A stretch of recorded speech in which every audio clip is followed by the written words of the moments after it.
नमस्कार दोस्तों, भारतीय पौराणिक इतिहास में आपका स्वागत है। आज हम सब बात करेंगे राजा जनक के द्वारा सुखदेव जी का पूजन तथा उनके प्रश्न का समाधान करना। तो शुरू करने से पहले चैनल को सब्सक्राइब अवश्य कर लें और बेल आइकन भी दबा दें ताकि मेरे हर वीडियो की नोटिफिकेशन आपको मिलती रहे। और वीडियो पसंद आए तो लाइक, कमेंट, शेयर अवश्य करें। धन्यवाद।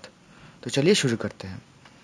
भीष्म जी कहते हैं, भारत तदंतर राजा जनक अंतःपुर की संपूर्ण स्त्रियों और पुरोहितों को आगे करके मंत्रियों के साथ सुखदेव जी के पास आए। आगे आगे आसन और नाना प्रकार के रत्न लिए पुरोहित जी चल रहे थे और राजा अपने मस्तक पर अर्घ्यपात्र लिए पीछे आ रहे थे। गुरुपुत्र के निकट पहुंचकर उन्होंने पुरोहित के हाथ से वह सर्वभद्र नामक रत्नजटित आसन, जिस पर बहुमूल्य बिछावन बिछा हुआ था, ले लिया और अपने हाथ से सुखदेव जी को बैठने के लिए दिया। जब व्यासनंदन राजा के दिए हुए आसन पर विराजमान हो गए तो उन्होंने शास्त्र के अनुसार उनका पूजन आरंभ किया। पहले पाद्य और अर्घ्य आदि निवेदन करके राजा ने उन्हें एक गौ दान की। सुखदेव जी ने भी विधि पूर्वक की हुई वह पूजा स्वीकार करके राजा का कुशल समाचार पूछा। फिर अनुचरों सहित उनके स्वास्थ्य के संबंध में जिज्ञासा की। इसके बाद उनकी आज्ञा पाकर राजा जनक अपने सेवकों के साथ जमीन पर बैठ गए और हाथ जोड़कर शुक का कुशल मंगल पूछते हुए बोले, मुने, किस निमित्त से आपका यहाँ शुभागमन हुआ है? सुखदेव जी ने कहा, राजन, आपका कल्याण हो। मेरे पिताजी ने मुझसे कहा है कि यदि तुम्हें प्रवृत्ति या निवृत्ति धर्म के विषय में कोई संदेह हो तो तुरंत ही मेरे यजमान विदेहराज जनक के पास चले जाओ। वे मोक्ष धर्म के ज्ञाता हैं, अतः तुम्हारी सब शंकाओं का समाधान कर देंगे। उनकी इस आज्ञा से ही मैं आपके पास कुछ पूछने आया हूँ। आप धर्मात्माओं में श्रेष्ठ हैं, अतः मेरे प्रश्नों का यथार्थ उत्तर दीजिए। ब्राह्मण का क्या कर्तव्य है? मोक्ष का क्या स्वरूप है तथा उसकी प्राप्ति तप से होती है या ज्ञान से? जनक ने कहा, तात, ब्राह्मण को जन्म से लेकर जो जो कर्म करने चाहिए उनको सुनिए। यज्ञोपवीत संस्कार हो जाने के बाद ब्राह्मण बालक को वेदाध्ययन करना चाहिए। अध्ययन काल में गुरु की सेवा, तप का अनुष्ठान और ब्रह्मचर्य का पालन, ये तीन उसके परम कर्तव्य हैं।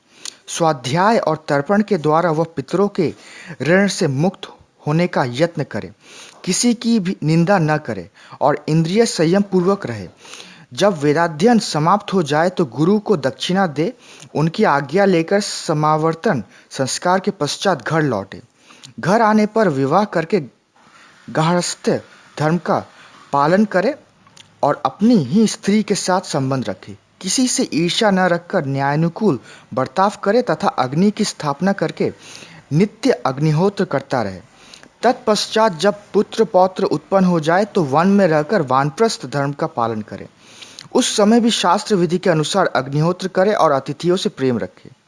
इसके बाद धर्मज्ञ पुरुष शास्त्रानुसार अग्निहोत्र की अग्नियों का अपने में ही आरोप करके निर्द्वंद हो जाए और वीतराग होकर ब्रह्मचिंतन से संबंध रखने वाले संन्यास धर्म में प्रवेश करे।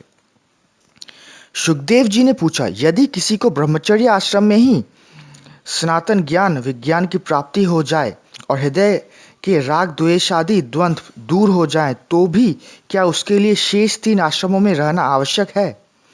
जनक ने कहा, जैसे ज्ञान विज्ञान के बिना मोक्ष नहीं हो सकता, उसी प्रकार सद्गुरु से संबंध हुए बिना ज्ञान की प्राप्ति नहीं हो सकती। गुरु इस संसार सागर से पार उतारने वाले हैं और उनका दिया हुआ ज्ञान नौका के समान बताया गया है। मनुष्य उस ज्ञान को पाकर भवसागर से पार और कृतकृत्य हो जाता है।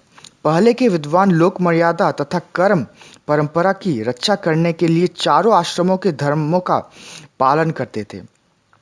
इस तरह क्रमशः नाना प्रकार के कर्मों को अनुष्ठान करते हुए शुभाशुभ कर्मों की आसक्ति का परित्याग करने से मोक्ष की प्राप्ति होती है।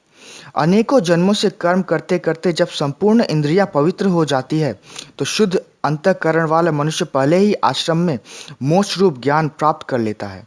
उसे पाकर जब ब्रह्मचर्य आश्रम में ही तत्व का साक्षात्कार हो जाए तो परमात्मा को चाहने वाले जीवन मुक्त विद्वान के लिए शेष 3 आश्रमों में जाने की क्या आवश्यकता है।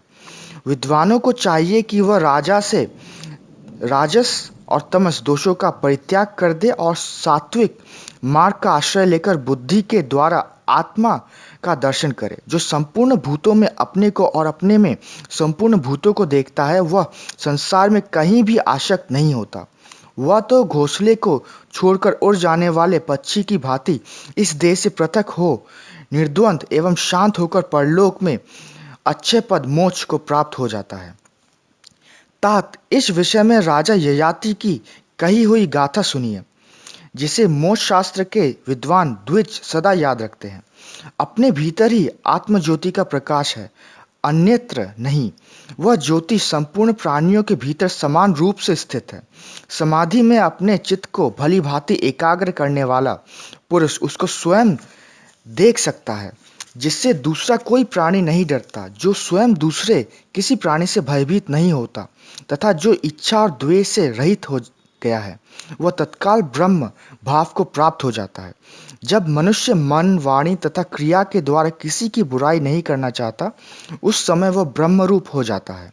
जब मोह में डालने वाली ईर्ष्या, काम और मोह का त्याग करके पुरुष अपने मन को आत्मा में लगा देता है, उस समय उसे ब्रह्मानंदन का अनुभव होता है। जब सुनने और देखने योग्य विषयों में तथा संपूर्ण प्राणियों के ऊपर मनुष्य का समान भाव हो जाए और सुख दुखादि द्वंद्व उसके चित्त पर प्रभाव न डाल सके, उस समय वह साक्षात ब्रह्म हो जाता है। जिस समय निंदा, स्तुति, लोहा, सोना, सुख दुख, शीत उष्ण, अनर्थ अर्थ, प्रिय अप्रिय तथा जीवन मरण में समान दृष्टि हो जाती है, उस समय मनुष्य को ब्रह्म भाव की प्राप्ति हो जाती है। जैसे कछुआ अपने अंगों को फैलाकर फिर समेट लेता है, उसी प्रकार सन्यासी को मन के द्वारा इंद्रियों पर नियंत्रण रखना चाहिए। जिस प्रकार अंधकार से व्याप्त हुआ घर दीपक के प्रकाश से स्पष्ट दिख पड़ता है, उसी तरह बुद्धि रूपी दीपक की सहायता से अज्ञान से आवृत आत्मा का साक्षात दर्शन हो सकता है। बुद्धिमानों में श्रेष्ठ सुखदेव जी, उपर्युक्त सारी बातें मुझे आपके अंदर दिखाई देती हैं। इनके अतिरिक्त भी जो कुछ जानने योग्य विषय है उसे आप ठीक ठीक जानते हैं। ब्रह्मर्षि, मैं आपको अच्छी तरह जानता हूँ। आप अपने पिताजी की कृपा और शिक्षा से विषयों से परे हो चुके हैं। उन्हीं की कृपा से मुझे भी दिव्य ज्ञान प्राप्त हुआ है, जिससे मैं आपकी स्थिति को पहचानता हूँ। आपका विज्ञान, आपकी गति और आपका ऐश्वर्य ये सब अधिक है, किंतु आपको इस बात का पता नहीं है। बाल स्वभाव के कारण संशय से अथवा मोक्ष न मिलने के काल्पनिक भय से मनुष्य को विज्ञान प्राप्त हो जाने पर भी मोक्ष की प्राप्ति नहीं होती। जब सत्संग के द्वारा विशुद्ध निश्चय को प्राप्त होने से संदेह दूर हो जाता है, तब हृदय की गांठ खुल जाने पर वह मोक्ष प्राप्त कर लेता है। आपको ज्ञान हो चुका है कि आपकी बुद्धि भी स्थिर है, परंतु विशुद्ध निश्चय के बिना किसी को भी परब्रह्म की प्राप्ति नहीं होती। आप सुख दुख में कोई अंतर नहीं समझते। आपके मन में तनिक भी लोभ नहीं है। आपको न नाच देखने की उत्कंठा होती है, न गीत सुनने की। आपका कहीं भी राग है ही नहीं। न बंधुओं के प्रति आसक्ति है, न भयदायक पदार्थों से भय। महाभाग, आपकी दृष्टि में मिट्टी का ढेला, पत्थर और सुवर्ण सब एक से हैं।